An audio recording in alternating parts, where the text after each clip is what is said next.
Coming up on UMTV News, a Louisiana community is reeling following a deadly mass shooting. We will bring you the latest on this tragedy. Plus, we'll tell you about the effects of an oil explosion in eastern Texas being felt for miles. And later on, how one University of Miami player is fighting on and off the field. All this and more on UMTV News, and it starts right now.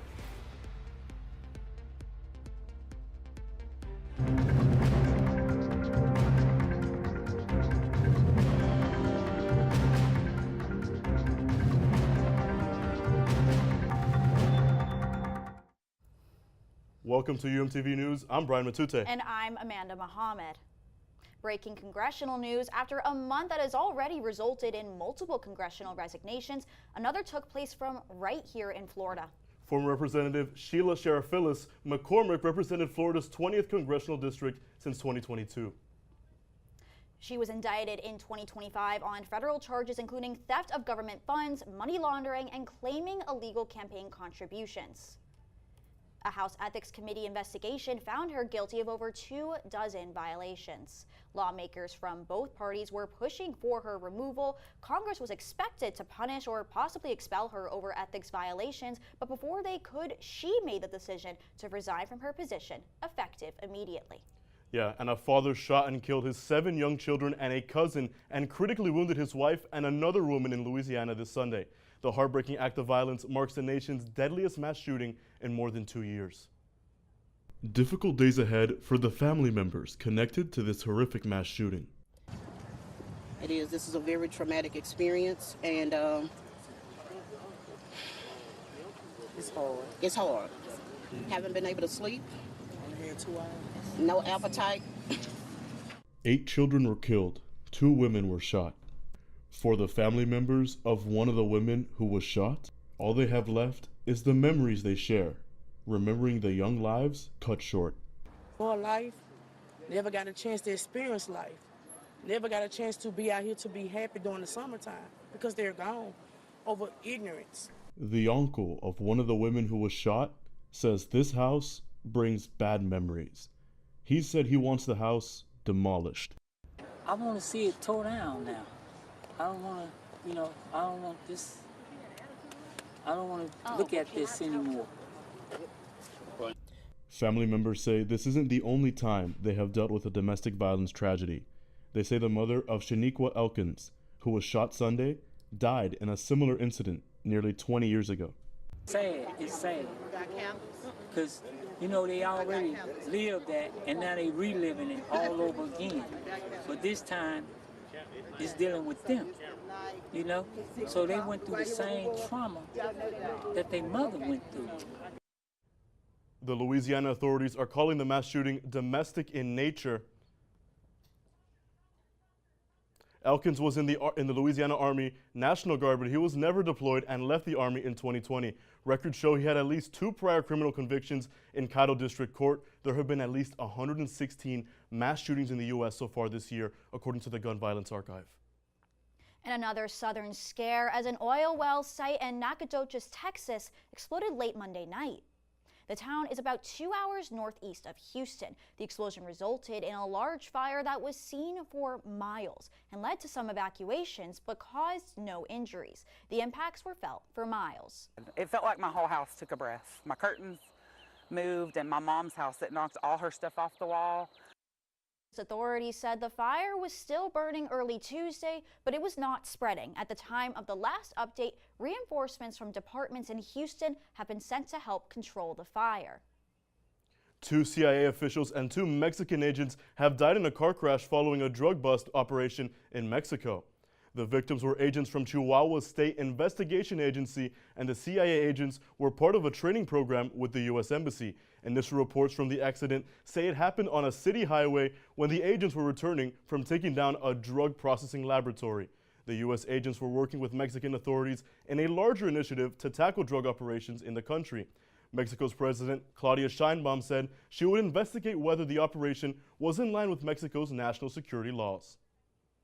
Monday was Yom HaZikaron, known as Israeli Memorial Day, and University of Miami's Jewish organization Hillel hosted an event to honor the holiday.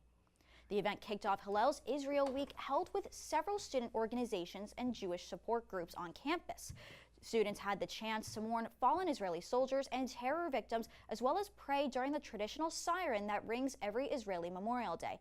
Hillel also hosted Shai Raz, a former elite IDF unit soldier who shared details about his service and loved ones he's lost to war. When we think of our Memorial Day, we think of barbecues, like American Memorial Day, barbecues and a day off of school, and it's like lighthearted. But in Israel, pretty much everyone either has someone personally who they've lost or knows someone who's lost someone. So it's a much more like somber, hard day. Israel Week continues with Israeli Independence Day. Hillel is hosting a barbecue tonight at 7 p.m. on campus to celebrate. We're going to take a short break, but coming up on UMTV News, Apple's longtime CEO steps down. We'll tell you what this means for the company.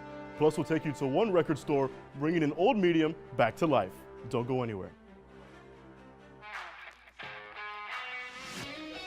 You good, you good?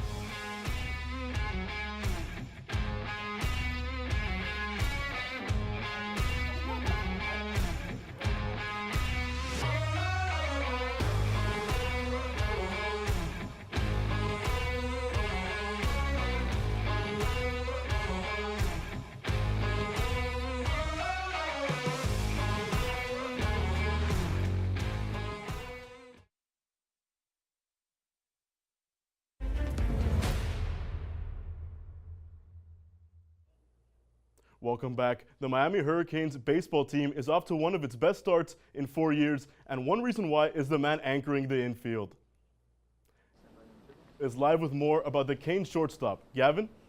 Vance Shahan entered an infield this year with known stars such as Daniel Cuvée and Jake Ogden, and he had a fight for a spot in the starting lineup, which he still holds. But what we now know all too well about Vance is that he knows how to battle, not only on the diamond, but for his life. As Miami pushes toward the postseason with 5 straight series wins, Vance Shahan has become one of the most reliable pieces in the Hurricanes infield, and he is living out the dreams that he once envisioned as a kid. It was definitely always the goal to play college baseball. Like once I started to realize like I love playing this sport, and that's when I'm like, all right, like I think I want to make this what I want to do the rest of my life. The Hurricanes starting shortstop grew up in Lake Worth, Florida, just 60 miles north of Coral Gables. In middle school, Shahan began focusing on baseball, playing on travel teams until Vance noticed a significant change in his appearance. The pediatrician said it was, he'll grow, it's fine, he's fine. And I'm like, oh no, it doesn't feel fine. And 2 years later came devastating news. There was a tumor on his pituitary gland. The brain tumor revealed that Vance had been suffering from Cushing's disease, which is a rare condition caused by excess cortisol. Left untreated, the condition can lead to serious complications, including heart issues, blood clots, and death. Even surgery did not ensure Vance's life. If you don't do this, you could die. I cried the whole time he was there. The surgery was successful, but the road to recovery was a process that included 1 year away from athletics after the procedure, and there were still questions about whether Shahan could return to the level he once played. A little bit like if the dreams were like shot down a little bit, I was like, all right, like I'm pretty far behind. Vance was trying to rebuild his body from the ground up.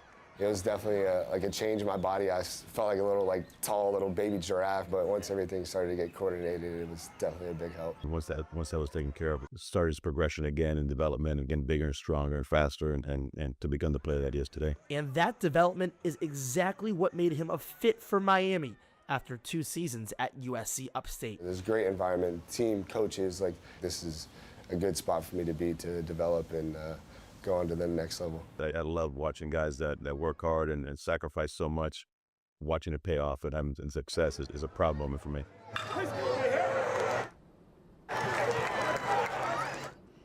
Vance now inspires many kids who battle with brain tumors across the country. And as Miami enters the final weeks of the regular season, Shahan has proven that he's not just Shahan's proving that he's not just a comeback story, but a key part of a team chasing a deep postseason run.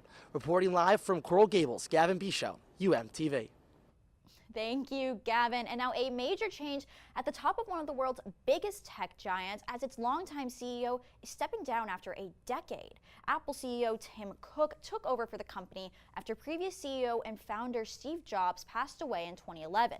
Cook has played a huge part in the success of Apple as a company and it becoming a $4 trillion tech company. One of his most notable achievements is helping create the Apple Watch. Cook is not leaving the company, though. He will move into the executive chairman role for Apple.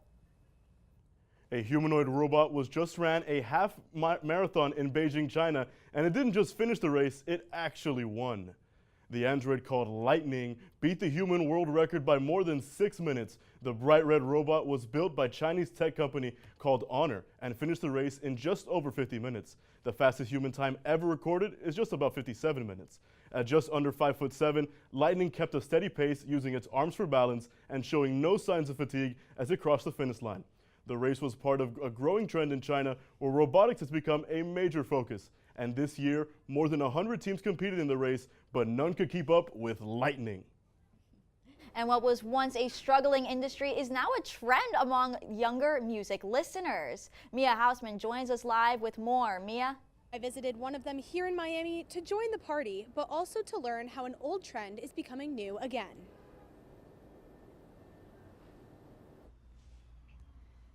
At independent record stores, the line between past and present is spinning fast. Events like Record Store Day are drawing crowds, but the bigger story is who's showing up. And I feel like records and vinyl is a medium that is often overlooked and unappreciated. For younger buyers like Jose, vinyl isn't just nostalgia, it's a pushback against a fully digital world. With everything being, like I said, digitized, commodified, subscription-based, it's nice to have something physical that'll last forever. That mindset is fueling a years-long vinyl resurgence, driven largely by Gen Z and first-time collectors. Gen Z, Gen Alpha, they're one of the biggest drivers of the vinyl renaissance, which has been going on since 2006. They definitely want to support the artists who don't make as much from streaming as they do from physical media. According to the Recording Industry Association of America, vinyl sales reached over $1 billion in 2025, the highest in 40 years. But even as demand grows, questions remain about whether the momentum can hold in the face of streaming, which sold $9.5 billion in the same year. It holds value, and I think as long as people respect vinyl, it'll stay around. That value lies beyond just the sound. It's the entire experience of owning a vinyl. The whole ritual of pulling the vinyl out, wiping it, putting it on your turntable, dropping the needle, the ritual of it is really what people connect to. The full comeback of vinyl is still not certain, but the community that loves to drop the needle is confident in the future. It already is a renaissance, and it's going to be a revival of those previous iterations, and just going back into our roots and really finding out where and how these things came to be.